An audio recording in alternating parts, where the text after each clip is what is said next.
Hey guys, Kev here, and I want to do a quick overview of the Sharp by Design Apex. So I got this in today. Actually, I did an unboxing earlier today, so you'll probably have seen that already. If you haven't, feel free to go check it out. I am actively selling this already, and there is one reason for that. It doesn't work left-handed very well for the reverse flick. That's really it. I think I would have spent more time with it. I think I would have carried it and reviewed it fully if I was able to flick it left-handed. Would it have stuck around long-term? I can't answer that really. There are some things that I can already tell you bug me about this knife. So I don't know if it would have stuck around long-term to begin with.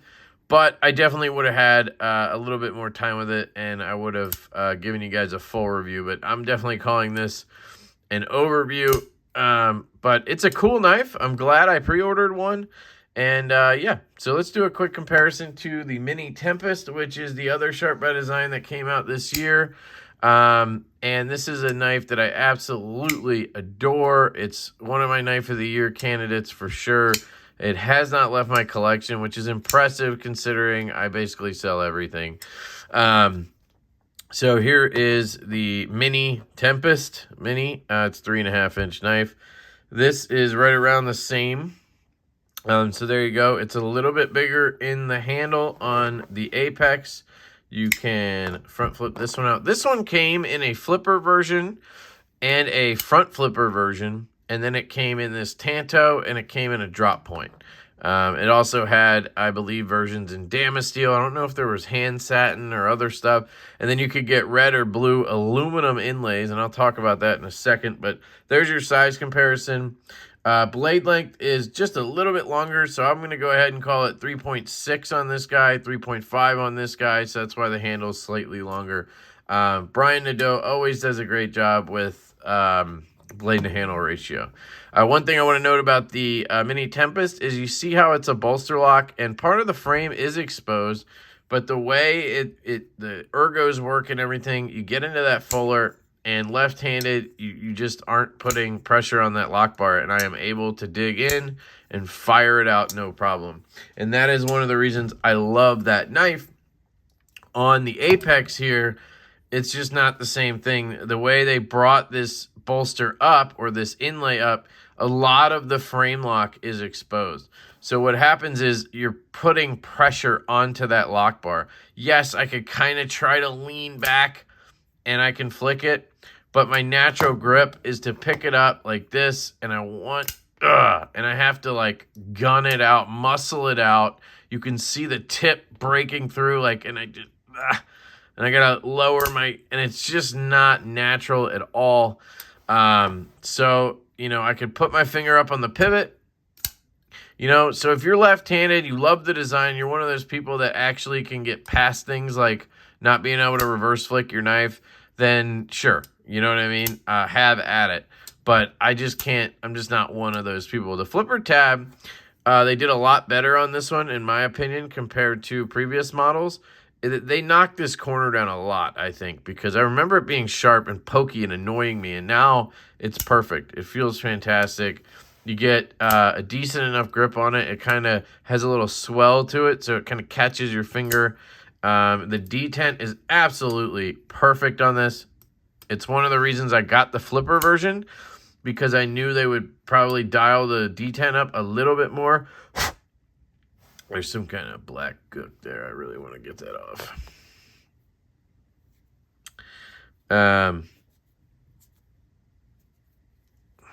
Sorry.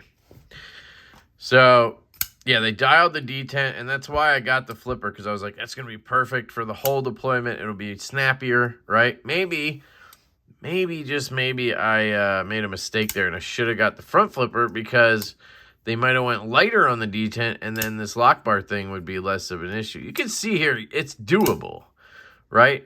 It's just not, I don't know, it's just not fantastic, and I'm kind of going lower than I want to be. See, and there I'm caught. So it all depends on the position, on that flip. Could I probably figure it out and get used to it? Yeah, sure. But I'm kind of, I don't know.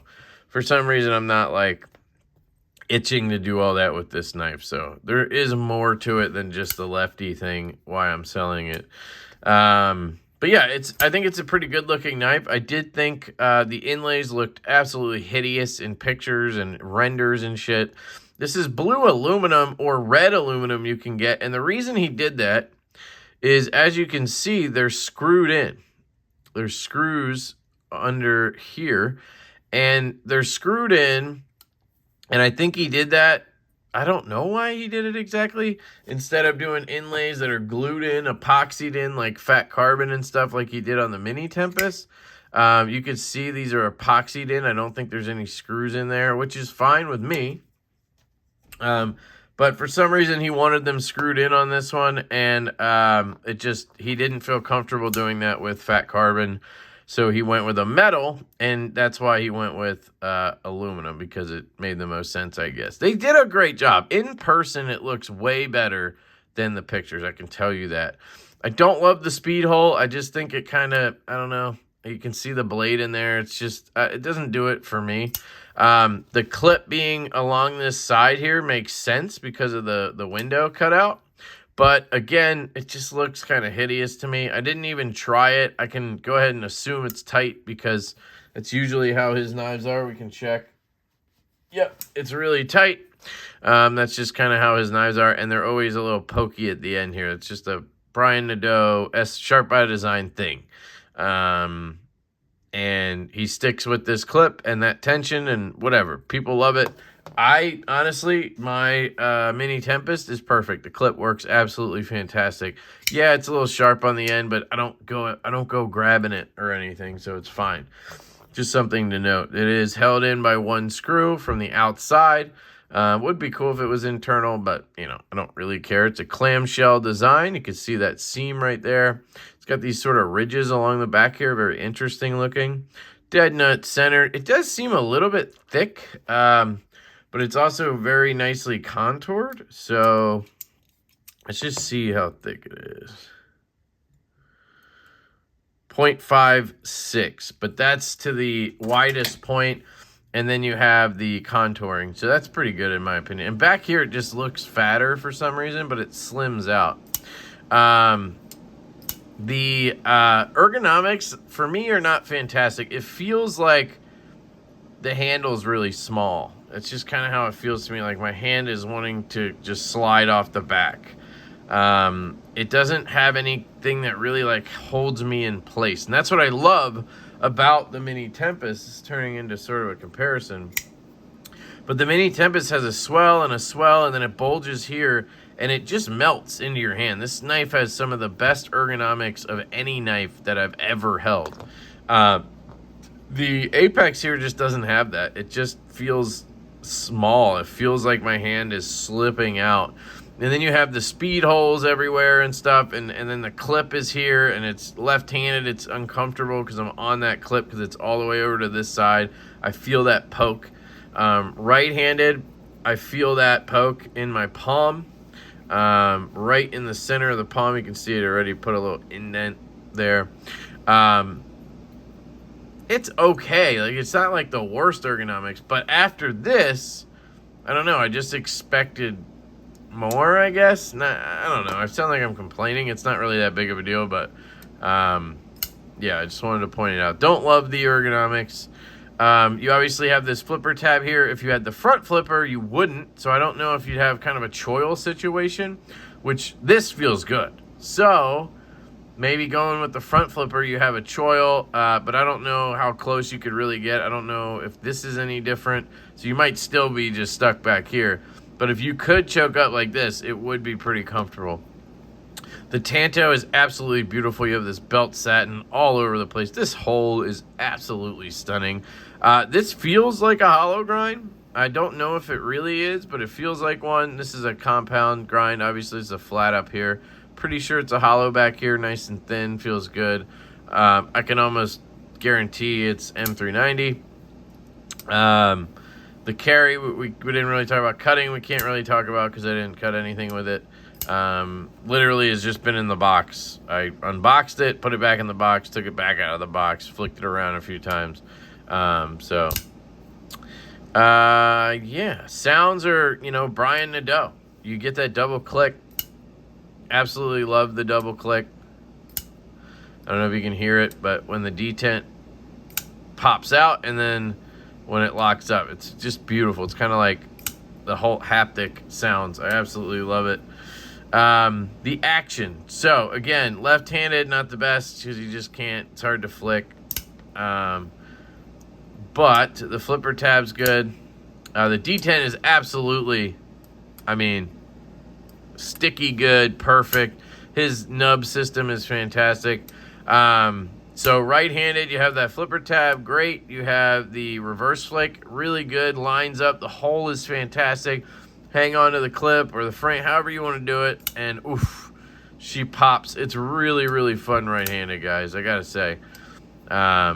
It's a fun one to flick. Now, I will say I don't love the lock bar access. It's actually kind of a running thing with Sharp by Designs for me. Because the detent nub thing is built into the steel insert, which is really cool and unique and everything, he also makes it, you know, the part that you disengage up here. And I always kind of struggle with it a little bit. My thumb right here will get raw from if I carry this knife enough.